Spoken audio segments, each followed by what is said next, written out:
그들이 여리고에 이르렀더니 예수께서 제자들과 허다한 무리와 함께 여리고에서 나가실 때에 디메오의 아들인 맹인 거지 바디메오가 길가에 앉았다가 나사렛 예수라는 말을 듣고 이르되 바리새인에서 불쌍히 여기소서.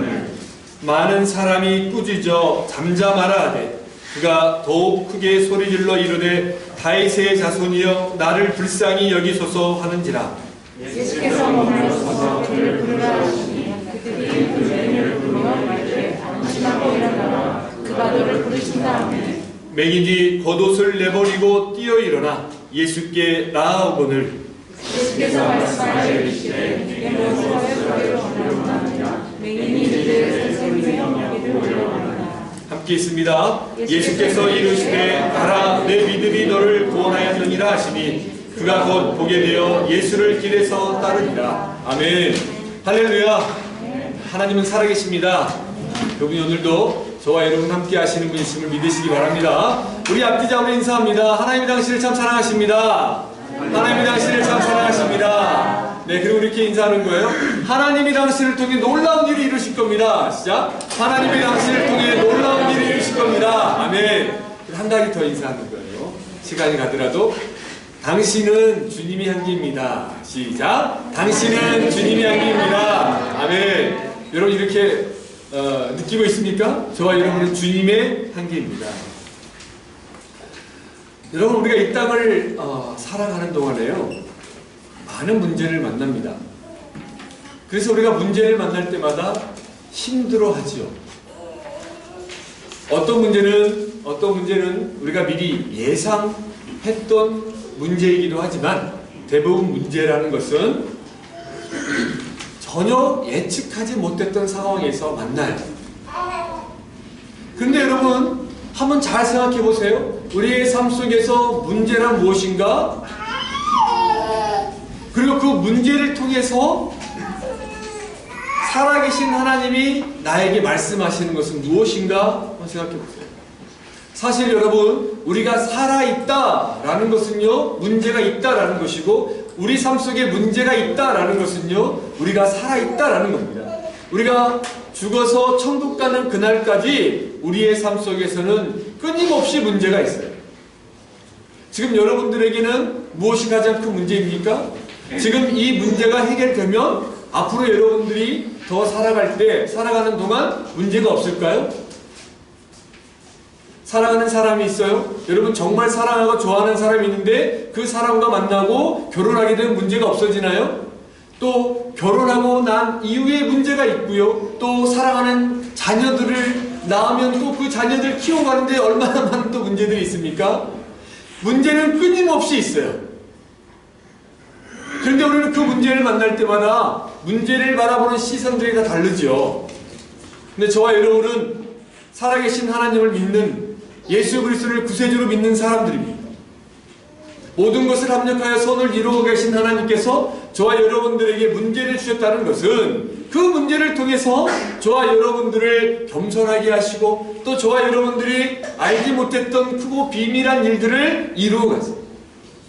성경을 보면 수많은 사람들이 기적을 경험해요.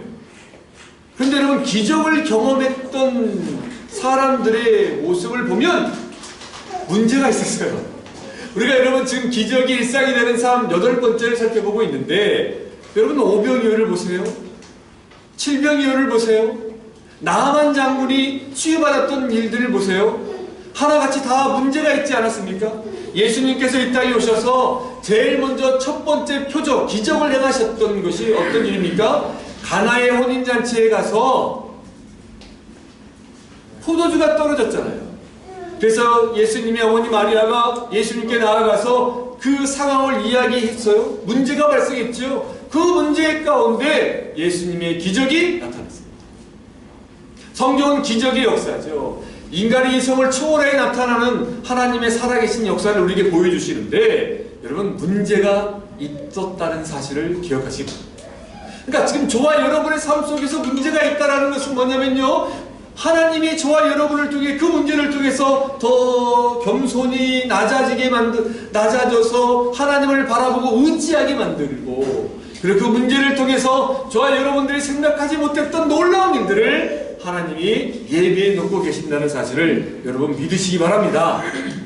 그래서 문제가 아니에요. 문제가 있다는 것은요, 새로운 길을 향해 나아가는 도약의 발판이 될 수 있다는 사실을 여러분 확신하시기 바랍니다.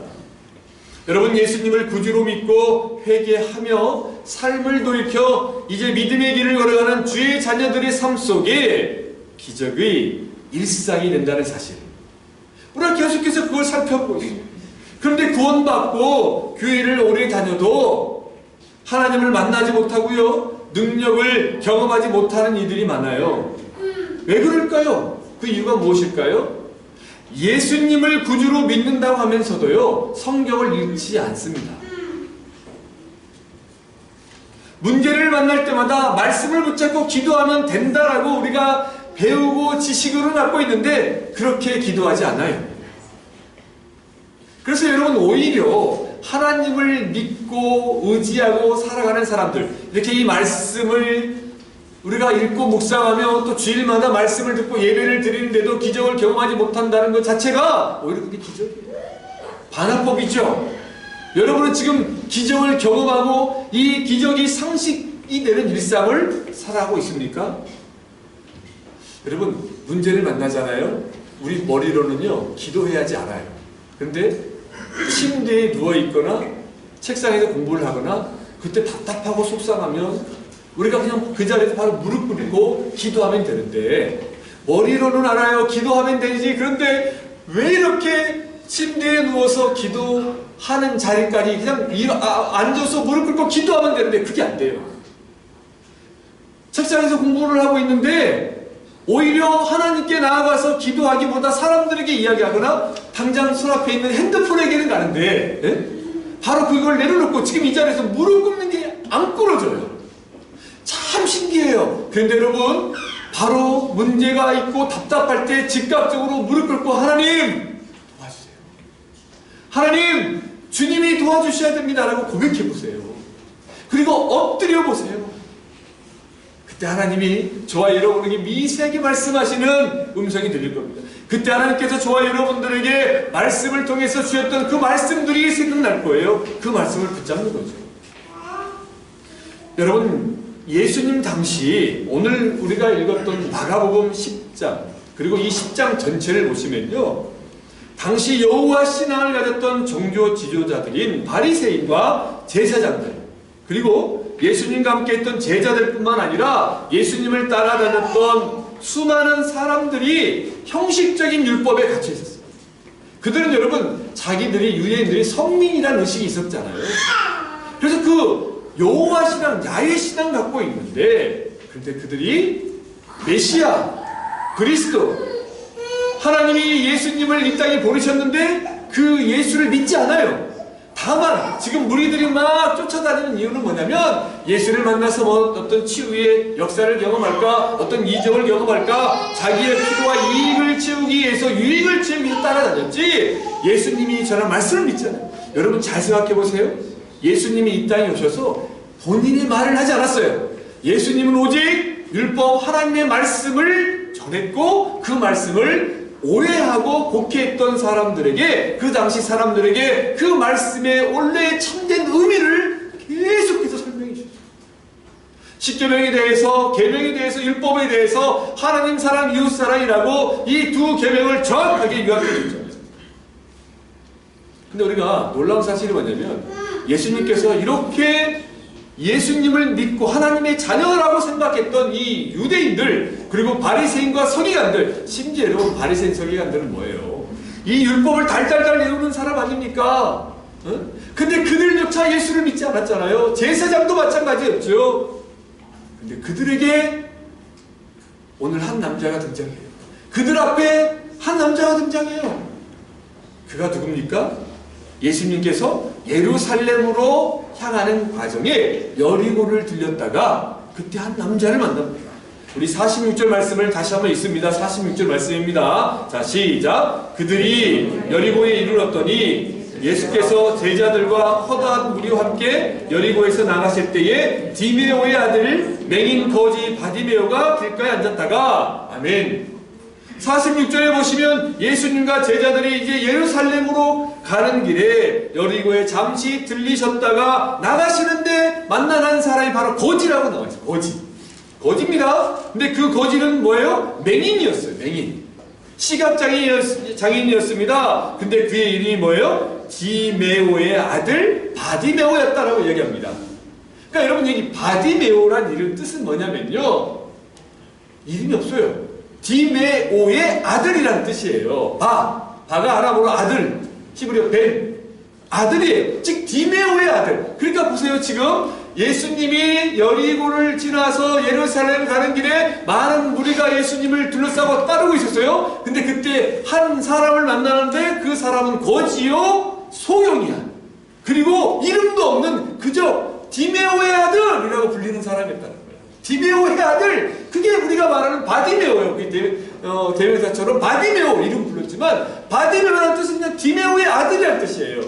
근데 소경이었습니다. 요한복음 9장에 제자들 물어보잖아요. 주님, 저기 소경된 자가 누구의 죄 때문에 그랬습니까? 그러니까 예수님이 하나님의 영광을 위해서라고 설명해 주셨잖아요. 그러니까 이 당시에 사람들이 장애인으로 태어났다. 불행이 있거나 일들이 잘 되지 않으면 이들은 어떤 생각을 했냐면 하나님께 혹은 신에게 저주받았다. 저들이 잘못 살았다. 저들이 나쁜 일을 해서 부정한 일을 해서 이 악한 결과를 얻은 것이다 라고 생각했어요. 그러니까 지금 이 소경 바디메오가 소경인데다가 거지가 되어서 있는 모습을 보면 이 사람은 축복받은 사람이에요? 저주받은 사람이라고 생각했을까요? 저주받은 사람. 지금 그 사람을 만난 거예요. 그 사람이 예수님이 지나가는 소리를 들은 거예요. 근데 바로 그 사람이 예수님이 지나간다는 소식을 듣고 어떻게 했죠? 다윗의 자손 예수여 나를 불쌍히 여기소서 라고. 다윗의 자손 예수여 나를 불쌍히 여기소서. 여러분 생각해 보세요. 바디메오의 이 상황을 생각해 보세요. 그의 인생을 한번 생각해 보세요. 그의 인생은 바닥을 찾았습니다. 여러분 처절히 실패하고 계속해서요 지고 무능하고 사람들에게 비난받는 사람은요 이제 자기의 인격적인 존엄을 상실해버립니다. 그런데 그가 지금 다윗의 자손 예수여 나를 불쌍히 여기소서라고 이야기해요.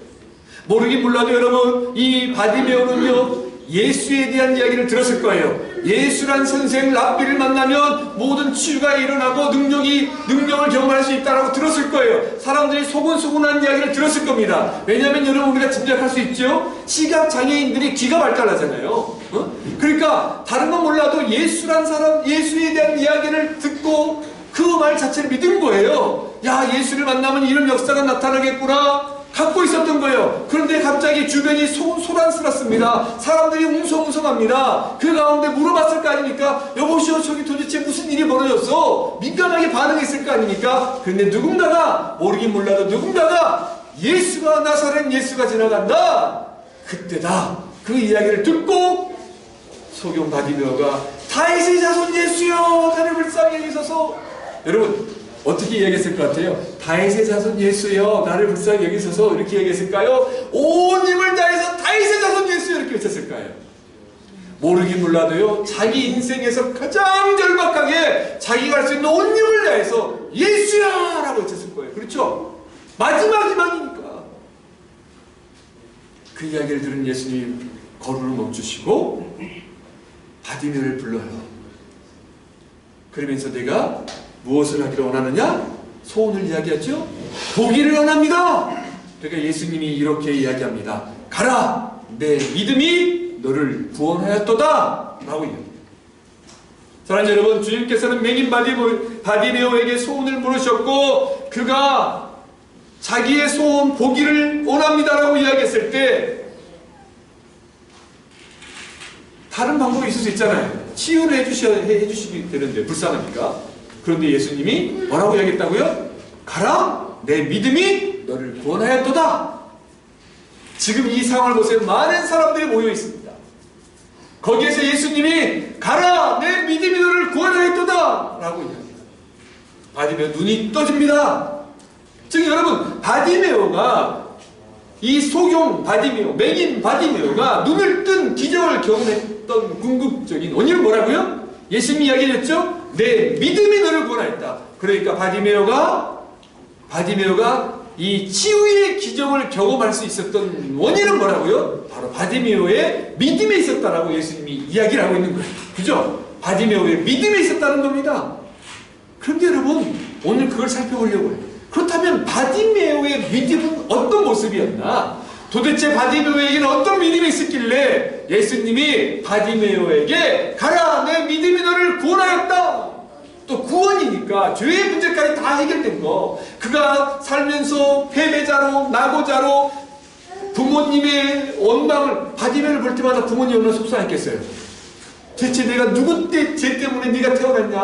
우리 부모들은 우리나라 정서도 있잖아요. 자식이 잘못되면 내 죄 때문에 부모가 이야기하잖아요. 그러니까 부모님 보기에도 바디메오는 취미였고 문제였고, 그걸 보고 듣고 자란 바디메오는 늘 힘들고 어려운 상황에 처해 있었어요. 나는 저주받은 인생인가? 그런 생각을 했을 거예요. 그러나 주님이 그게 아니라는 거예요. 그러면서 내 믿음이 너를 구원하였도다 라고 이야기합니다. 여러분, 우리가 기적이 일상이 되는 삶, 오병이어 기적, 칠병이어 기적, 그리고 나만 장군의 기적을 우리가 경험해요. 치유의 기적을 경험했어요. 그리고 오늘 이 바디메오를 통해서 바디메오의 믿음이 무엇이었는지, 오늘 저와 여러분에게 주님께서 말씀하시는 것은 무엇인지 듣기를 원합니다. 우리 47절과 48절 말씀을 다시 함께 읽습니다. 시작! 나사렛 예수시란 말을 듣고 소리질러 이르되 다윗의 자손 예수여 나를 불쌍히 여기소서 하거늘 많은 사람이 꾸짖어 잠잠하라 하되 그가 더 크게 소리질러 이르되 다윗의 자손이여 나를 불쌍히 여기소서 하는지라. 아멘. 여러분 잘 보세요. 지금 소경 맹인 바디메오가, 거지 바디메오가 주님을 부르는 명칭이 뭐예요? 주님을 바디메오가 어떻게 부르고 있죠? 다윗의 자손 예수여. 여러분, 지금요, 바리새인과 서기관들 말씀을 연구하고 공부했던 사람, 예언들을 다 파악하고 있는 사람도 예수님을 다윗의 자손이라고 하지 않아요. 다윗의 자손 예수라 구원자라고 부르지 않았어요. 그런데 지금 이 맹인, 이 거지 바디메오가 예수님을 정확하게 부르고 있어요. 다윗의 자손 예수여. 이 말이 담긴 의미는 뭐냐면, 바디메오는 귀로만 듣고도 예수가 메시아다는 거예요. 여러분, 메시아, 구원자는 다윗의 자손으로 오신다고 했거든요. 그걸 정확하게 바디메오는 기억하고 있었던 거예요. 그래서 예수여, 랍비여 라고 불렀잖아요. 랍비여, 나를 구원해 주셔서가 아니라 다윗의 자손 예수여라고 정확하게 알고 있었다는 거예요. 다윗의 자손은 하나님의 아들이며 구원자 메시아라는 그 의미가 담겨 있어요. 즉 바디메오는 앞을 보지 못하는 소경이었지만 예수님에 대한 소문을 듣고 그분은 분명히 메시아다 라는 확신하고 있었습니다. 즉 여러분, 바디메오가 다윗의 자손 예수여라고 불렀다는 의미 안에는 그의 믿음이 어떤 모습이었냐면, 예수님께서 메시아이며 자신의 문제를 해결하실 수 있는 유일한 분이다 라고 믿었다는 겁니다. 확신했다는 겁니다. 여러분 아멘입니까? 여러분, 우리가 왜 온전히 하나님께 나아가지 못하고 사람이나 환경에 무너지고 흔들립니까? 우리가 예수께 나아가고 말씀을 붙잡으면 문제가 해결될 수 있다라는 확신을 갖지 않기 때문에 그렇잖아요. 우리가 정말 오랫동안 예수를 믿어도 왜 우리가 왜 능력을 경험하지 못해요? 의심하지 않습니까? 온전히 믿지 않기 때문에 그렇잖아요. 그러니까 계산하잖아요. 환경을 따지잖아요. 사람을 계산을 시작하잖아요. 그러니까 계속 번복하잖아요. 왜 말씀대로 살지 못하고 믿지 못할까? 왜 단순하게 믿지 못할까? 우리 어린아이들, 우리 서원이 오늘 찬양 맞잖아요. 전 너무 감사해요. 우리 엄마 아빠들, 언니 누나들이 찬송을 안 하니까 서원이는 집에 연습하고 올 거야. 주일학교에서 막 만복의 하고 있잖아요. 제가 얘기했잖아요. 서원이한테는요, 사모님이 찬양하는 찬양곡을 미리 보내줍니다. 보내달라는 요청이 와요. 그래서 미리 연습하고 불러요. 부릅니다.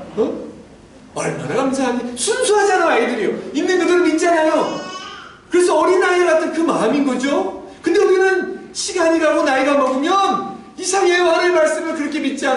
나타나기 시작합니다. 환경에 따라 달라집니다. 그 말씀대로 믿고 나아가면 기적이 일어날 텐데 그걸 경험하지 못해요. 여러분 지금 어떻습니까? 여러분의 어떤 문제가 있습니까? 그 문제 때문에 힘들고 어렵죠. 힘들고 어려운 게 당연한 거죠. 그런데 여러분 그 문제를 가지고 하나님께 나아가십시오. 여러분 혼자 전전긍긍하지 마시고 하나님께 아뢰십시오. 하나님, 이런 나에게 문제가 있습니다. 그러나 저는 압니다. 하나님께서 이 문제를 통해 합력하여 선을 이루실 것이며 하나님께서 이 문제를 통해 또 다른 기적을 보여줄지 믿습니다. 하나님만이 이 문제를 해결하실 수 있는 분임을 믿습니다 라고 기도하기 시작하잖아요. 근데 기도 가운데 답을 찾아요. 어떤 때는요 우리가 원하는 걸 구하잖아요. 당연히 구해야죠. 근데 기도하다 보면요 하나님 나에게 설명해줘요. 이 문제 있잖아, 이렇게 할 거야 라고. 내가 하나님과 기도하고 교제하면서 성령님께서 나를 만지시면서 말씀해 주세요. 그러니까 어느 때는요 기도하다 보면요 이 문제가 해결돼도 감사, 안 돼도 감사라고 우리가 고백하게 돼요. 근데 놀라운 건 그때 기적이 나요. 여러분 이걸 경험하길 바랍니다. 바디메오는 적어도 예수는 메시아고 예수께 나아가면 나의 문제를 해결할 수 있다는 확신을 가지고 나아가. 그러니까 외치는 거죠. 여러분 이게 소리 지르는 게 쉬운 것 같아요? 쉽지 않습니다. 여러분 오늘 본문을 잘 보시니까 어떤 일이 있어요? 자, 예수님께 바디메오가 소리 질렀어요. 그러니까 바로 즉각적으로 어떤 반응이 일어났죠? 48절 한번 읽어볼까요? 48절. 자, 시작. 많은 사람이 꾸짖어 잠잠하라되 그가 더욱 크게 소리질러 이르되 다윗의 자손이여 나를 불쌍히 여기소서 하시니라. 아멘. 여러분 거지였어요. 맹인이었어요. 근데 그가 갑자기 소리 지르면서 예수께 나아가려고 해요. 오늘도 호텔에 나와서 파리에서 주일 예배 드린 인도하려고 가는데 파리의 메트로 안에는 정말로 숫자들 많습니다. 요즘 코로나로 인해서 또 이제 겨울이 끝날 무렵인데 진짜 많아요. 근데 요즘은 늘 보는 아저씨도 있어요. 늘 가는 길이니까. 근데 요즘 그 아저씨들이 길 한가운데서 자, 그냥 침낭 깔고 자, 그냥. 어? 근데 정말 냄새도 많이 나고요. 먹는 거 아무 데나 먹고 던지고 집어 던지고 놓고 있고요. 우리가 피해가잖아요. 어? 혹시 노숙자들이 지나가면요 자리 다 홍해바다가 갈라지는 것처럼 싹 갈라지잖아요. 그리고 또 오늘은 내가 메트로 1번선을 타고 교회를 이제 우리 중심에 있으니까 가려고 하는데 옆에 어떤 처음 자는 중년 부인이 옆에 딱 앉았어. 저를 딱 앉았죠. 그런데 그 부인이 우리 돗자리 같은 거 있잖아요. 은박 낀 돗자리. 그 돗자리를 갑자기 딱 써가지고 다 펴가지고 옆에 자리에 딱 놓고 앉아. 근데 키 큰 아랍 아저씨가 그 장면을 보면 씩 웃고 있는 거예요. 그렇게 너무너무 지저분한 그 상황. 그러니까 우리가 피하는데 여러분 그래도 지금 우리 요즘 보는 노숙자보다도 이 맹인 이 바디메오 거지 바디메오가 더 깨끗했을까요? 더 지저분했습니다. 불결했어요. 그리고 여러분 이 맹인 자체가 온다는 게 여러분 재수 없는 일이었다고 생각했을 거예요. 여러분 저희 어렸을 때만 해도 요즘은 안 그렇습니다. 저희 어렸을 때만 해도요 얼마나 편견이 있었냐면 여자가 오전에 아침에 가게를 가잖아요. 그 가게에 소금 뿌렸다니까요. 장애인이 아침에 그 가게를 들어가서 구걸하러 가잖아요. 소금 뿌렸어요. 재수없다고 장사 망쳤다고. 그런데 여러분 이때도 동일했을 거 아닙니까? 더 했으면 될지 덜 하진 않았을 거예요. 지금 예수님이 랍비가 오는데 이 맹인이 달려드니까 소리 지르니까 조용하라고 그 사람들이 딱 막아서는 거예요. 여러분 같았으면 기가 죽어서 멈추지 않았겠어요? 그런데 이럴 때일수록 더 지금 바디메오가 다윗의 자손 예수여 나를 불쌍히 여겨주소서. 나를 치유해 주소서. 나에게 긍휼을 베풀어 주소서. 야, 이게 얼마나 지혜로운 강구가. 제가 그랬잖아요. 기적은 하나님 저를 불쌍히 여겨주세요. 나에게 자비와 긍휼을 베풀어 주세요. 그때 나에게 자비와 긍휼을 베풀어 주세요. 어깨를 하겠습니까? 얼마나 겸손하겠어요. 나를 불쌍히 여겨주세요. 저절로 고개가 숙여지잖아요. 하나님 이때 겸손한 자를 쓰십니다. 그런데 이 바디메오는 목숨을 걸었어요. 근데 기억하세요. 하나님을 만나고 내가 하나님을 믿고 의지하고 나아갈 때 반드시 방해가 있습니다.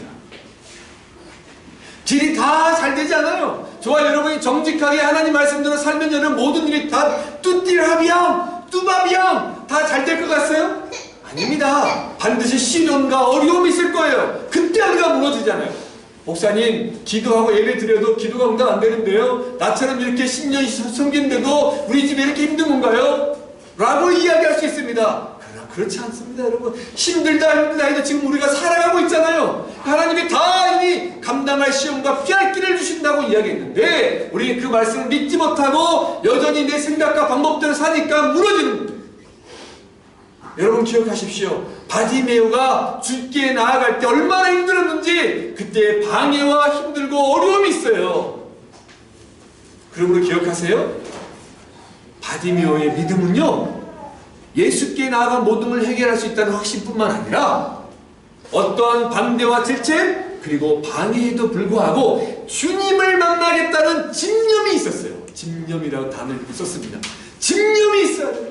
내가 이 일을 이루겠다. 그런데 예수를 만나면 내가 확실히 유일한 길로 나갈 수 있다는 이 확신을 가졌기 때문에 행동할 수 있는 거예요. 그죠? 여러분, 믿음이 없는데 어떻게 행동해요? 확신이 있으니까 내가 행동하는 거죠. 이게 집념입니다. 저는 이 단어를 믿음을 향한 집념이라고 표현하고 싶어요. 바디메오에게는 이 예수를 향한 믿음, 예수를 향한 믿음의 집념이 있었어요. 기억하세요? 그때 문제가 있습니다. 어려움이 찾아옵니다. 근데 저는 여러분들에게 부탁하고 싶어요. 그때 포기하지 마시라. 시련이 있습니다. 포기하지 마시라.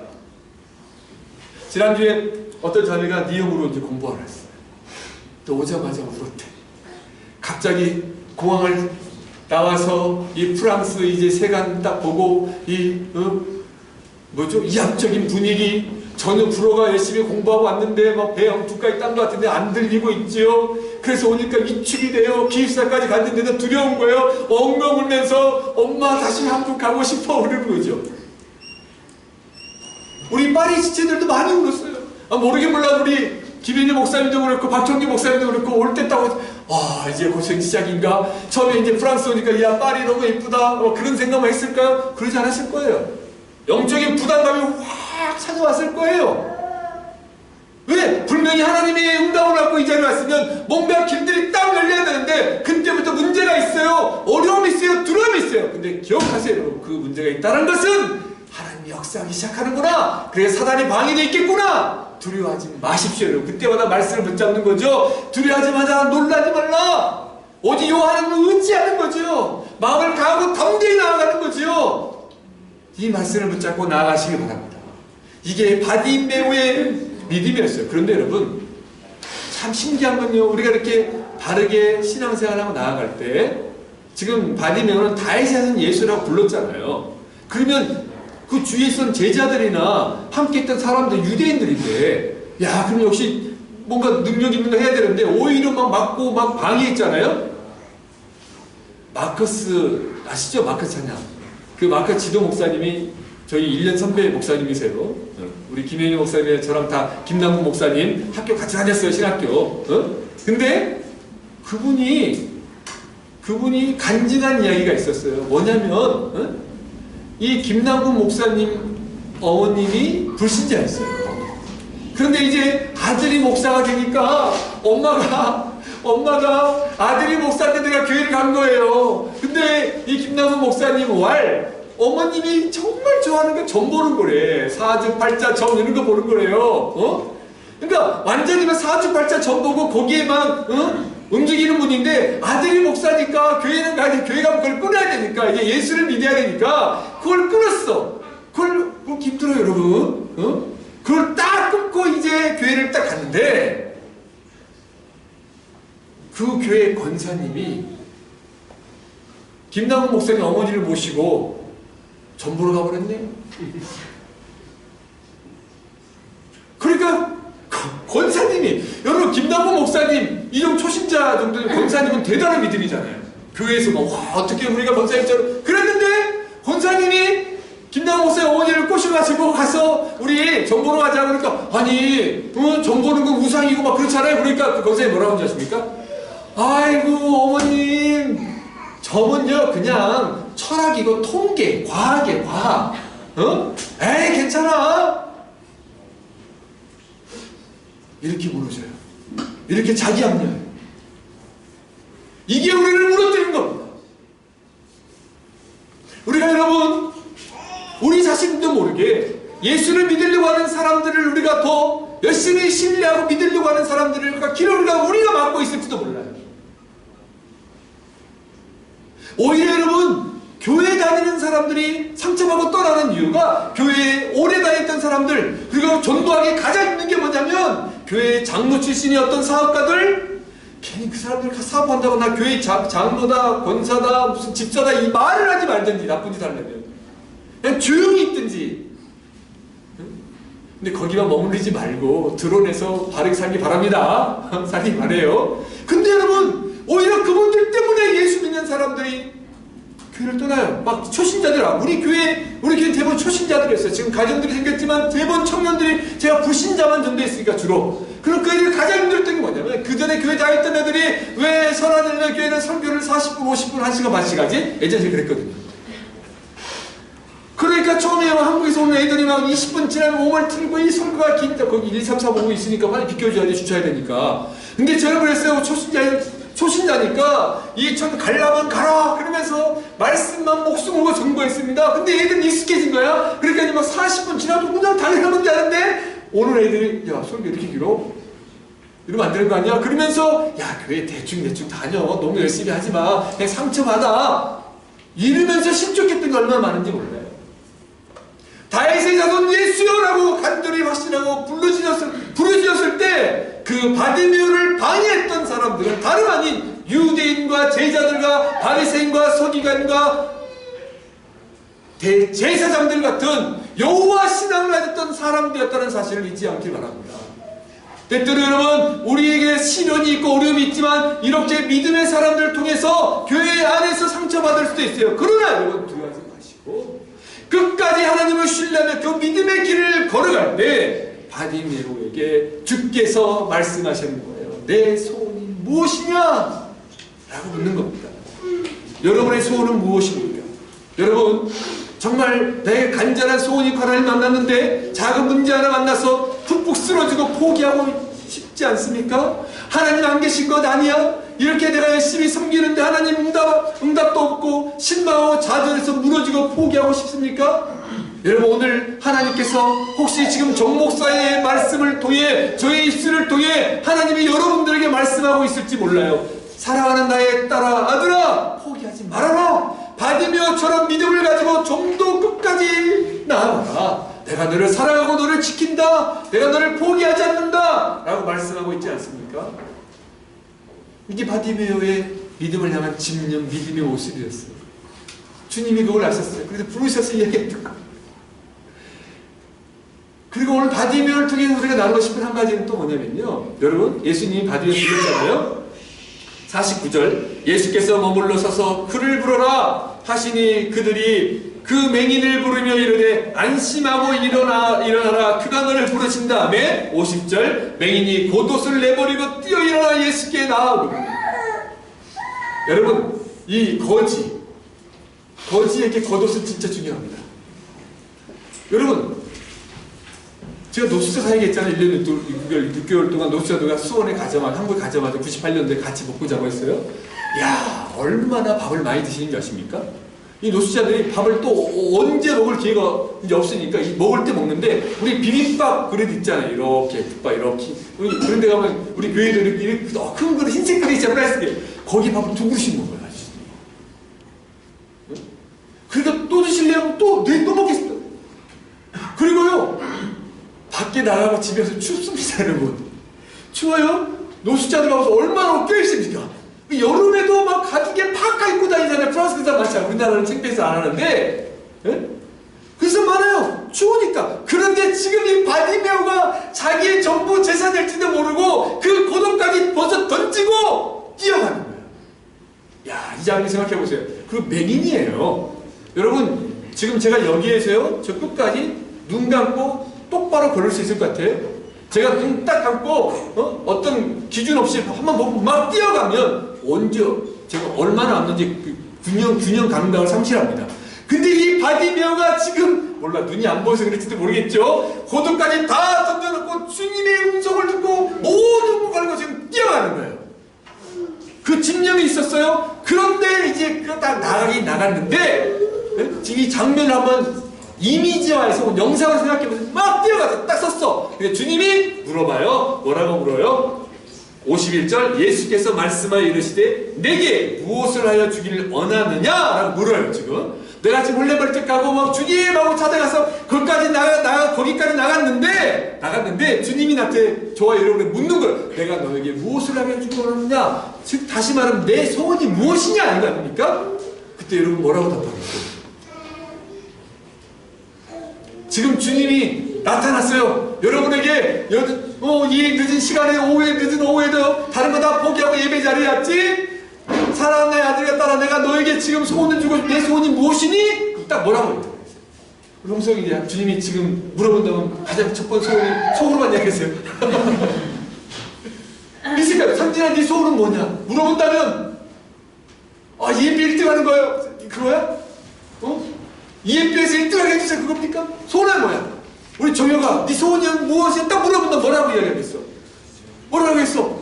1부 리그 축구 선수 되게 해주세요. 그거야? 여러분, 주님이 물으신다면 뭐라고 대답하겠습니까? 바디메오는 묻자마자요, 보기를 원합니다. 그랬어요. 여러분, 우리가 이 생각해요? 이 말씀 묵상하다. 소견이니까 당연히 보기를 원하겠지. 안 그래요. 안 그래요. 바디메오가 어른은 살았을 텐데, 여러분 눈 뜨나 안 뜨나 보기 원하지만 주님 저 큰 부자 되게 해주실 수 있잖아요. 주님 내가 이 거지에서 나를 괴롭혔던 누구누구를 저주해 주실 수 있잖아요.